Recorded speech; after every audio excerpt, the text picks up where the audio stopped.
if you're too available, or if the woman would be too available, it would turn you off because it's creepy. And if you went fishing and caught a fish immediately every time you casted a line in the water, that would get boring, and therefore you wouldn't want to do it any longer. And somehow he's, comparing that's analogy to dating a woman or being available for a woman.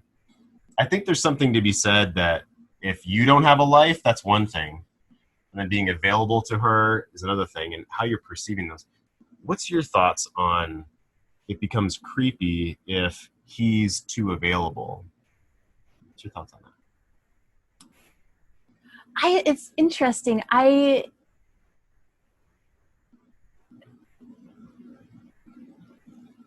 like actually there was a point in my dating practice where I actively would not engage with a gentleman if he was playing the game of I'm not available. Like I could feel that. I could feel that it was it made me feel like pretty unvalued. And that was not what I was looking for in relationship. I think the creepy feeling is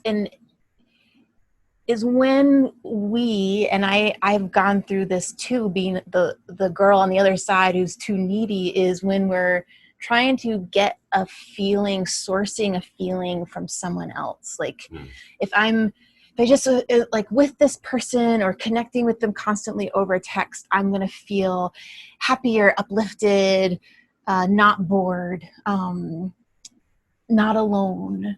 And without their energy, then we all, the shadow side of us comes out. We don't get out of bed in the morning like we said we were going to. We get depressed, we get lonely, we, use substances or eat. And so I think it's that kind of dynamic when it's like, here's my hose, I need something from you, and give it to me now.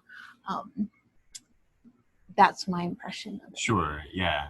So the wanting him to fill you up, or him wanting you to fill him up, feels needy, but that's different than this game of manipulation. And when you felt manipulated, that was certainly turned you off, is what you're saying.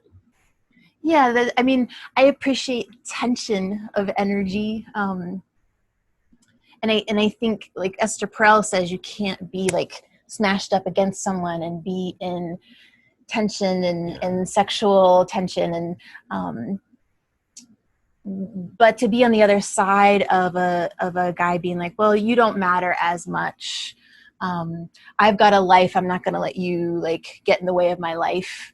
I appreciate like that's a way to go. It was just not the kind of relationship I was seeking.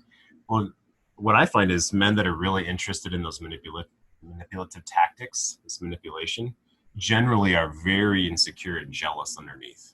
Oh. So it's controlling this outside environment. And that's something that I've noticed over years of being in this profession, right? If guys on the first call are asking me, how do I manipulate her, basically, there is a shit ton of insecurity and jealousy and other wanting validation from other sources, nice guy, covert contracts going on, that those are the things that we need to work on, not how to play these manipulative games. Oh. And also filling up your life, guys, right? If you're so available every 5 seconds you're texting her, you're not filling your life up with your own adventure and your battle like we talk about. So that's different than feigning being busy or trying to manipulate. It's if you really do have an amazing full life, that's a completely different thing. The woman wants to be with the high value man who really does have a full life, not a man who's just bullshitting that.